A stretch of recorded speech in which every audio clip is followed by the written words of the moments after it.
आज कोई सा भी हो, 1 मुखी हो, 14 मुखी हो, 21 मुखी हो, 15 मुखी हो, 11 मुखी हो, 10 मुखी हो, 5 मुखी हो, 4 मुखी हो, पर इतना याद रखना कोई सा भी रुद्राक्ष हो, अगर आपके गले में पड़ा हुआ है, अगर वो रुद्राक्ष आपके गले में है, चाहे स्त्री हो, चाहे पुरुष हो, चाहे बेटी हो, चाहे बेटा हो, अगर उसके गले में रुद्राक्ष पड़ा हुआ है तो किसी दुनिया के व्यक्ति की सामर्थ्यता नहीं है कि वो आपको धोखा दे दे और आपसे छल कर कर चले जाए।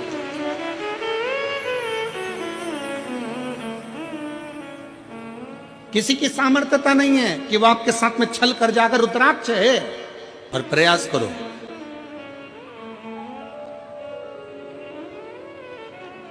जितना समय मिलता है ना उतना समय अपने बच्चों को संस्कार देने में भी लगाया करो। थोड़ा थोड़ा समय, थोड़ा समय। तन, मन और धन, ये 3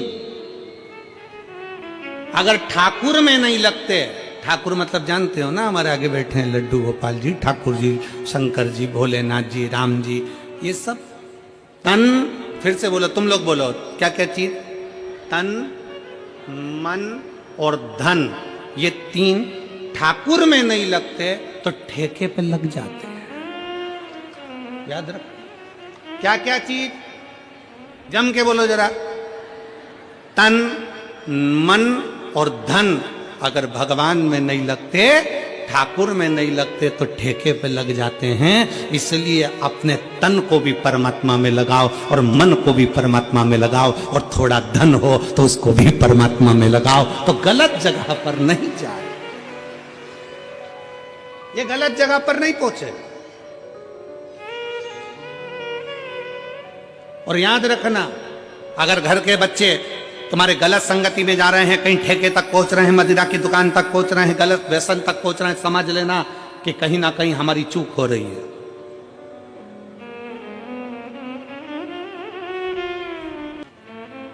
एक ऊर्जा अपने भीतर उत्पन्न करिए, एक बल अपने भीतर उत्पन्न करिए।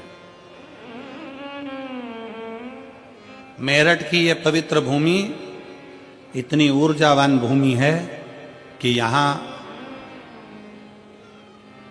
सनातनियों को जगाने का काम भी इस मेरठ की भूमि से क्रांतिकारियों को जगाने का किया गया था। ये मेरठ की वो पवित्र भूमि।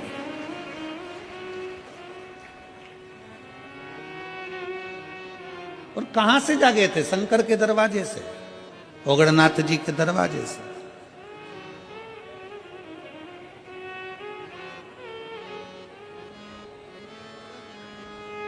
अपने आप को हमें जागृत करना है,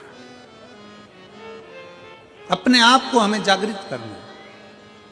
शिव तत्व कहता है, भगवान शंकर की कथा कहती है कि पानी को वाणी से अमृत बनाओ, पानी को वाणी से अमृत बनाइए। सबसे सुंदर तरीका, सबसे सरल तरीका। और ये आपको भी बोलना है कि आप अमृत कैसे बना सकते हो। बीमारी है, तकलीफ है, बच्चा चिड़चिड़ा हो गया, माइंड काम नहीं कर रहा है, शरीर में रोग भरते चले जा रहा है, कटोरी में जल ले लो, पात्र में जल ले लो, और पंचाक्षर मंत्र नमः शिवाय या षडाक्षर मंत्र ओम नमः शिवाय या श्री शिवाय, उतनी देर तक आप जप रहे हैं, श्री शिवाय नमस्तुभ्यम कर रहे हैं, उतनी देर तक जल पर आपकी दृष्टि पड़े। और फिर वही जल भगवान शंकर को समर्पित करें, और वो जल लाकर सुबह दोपहर शाम 3 बार उसका पान करें। 3 बार क्यों?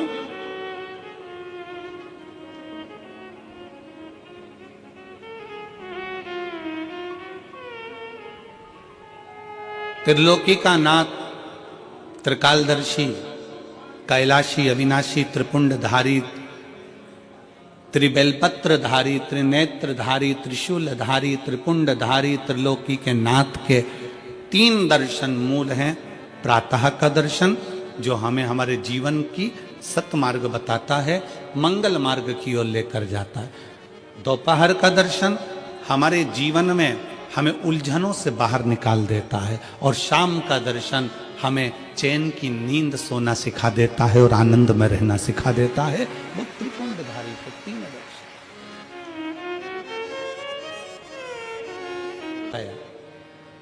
शिव महापुराण की कथा कहती है, एक मृत्यु वो होती है जो अटल मृत्यु होती है, जिसमें व्यक्ति मर जाता है, चले जाता है।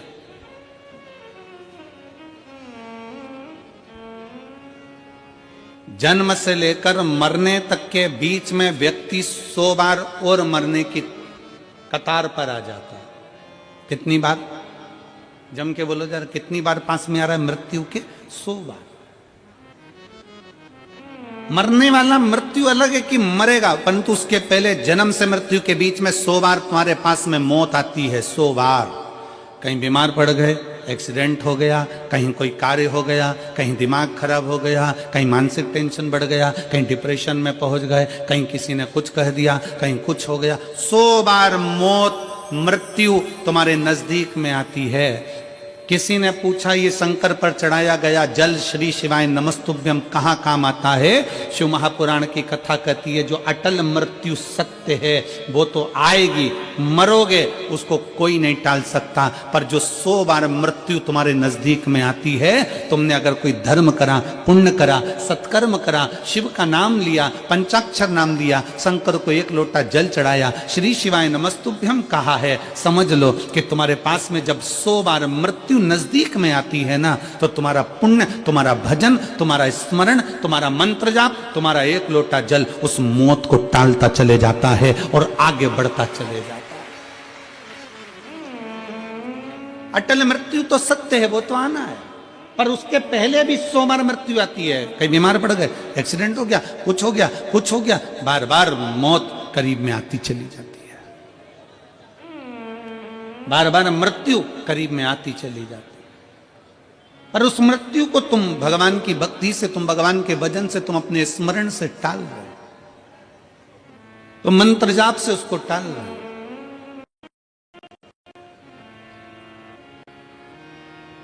शिव महापुराण की कथा कहती है, शंकर के शिवलिंग में 33 कोटि देवता विराजमान है। ना उसका चरण देखने के लिए जाओ, ना शीश देखने के लिए जाओ, तुम तो हृदय से शंकर को रिझाने के लिए एक लोटा जल चढ़ाने के लिए जाओ। जब एक लोटा जल चढ़ाने के लिए शंकर के मंदिर तक जाओगे, शंकर तुम्हारे उस लोटे भर जल को खाली नहीं भेजेगा। जल लेने के बाद लोटा खाली नहीं होता। शंकर जी के ऊपर चढ़ाया गया जल का लोटा कभी खाली घर नहीं जाता। शिव महापुराण की कथा कहती है, उस लोटे में स्वयं लक्ष्मी समाहित होकर आपके घर तक जाती है। स्वयं लक्ष्मी समाहित होकर आपके घर तक जाती है। बस तुम्हारा विश्वास, तुम्हारी दृढ़ता। ब्रह्मा जी गए ऊपर शीश देखने के लिए, केतकी के पुष्प को लिया है, गौ माता को लेकर आए। केतकी का फूल भी झूठ बोल दिया, गौ माता भी झूठ बोल दी, भगवान शंकर जी ने श्रापित कर दिया। आखिरी में ब्रह्मा जी झूठ पर झूठ बोले तो उनका शीश कट गया। शीश कटकर दूर गिरा। शंकर भगवान की स्तुति भगवान नारायण ने करी, तब वो शीश ने बट वृक्ष का रूप धारण कर लिया। शंकर जी उस बट वृक्ष के नीचे विराजमान हो गए। शिव जी का नाम बटकेश्वर महादेव पड़ गया।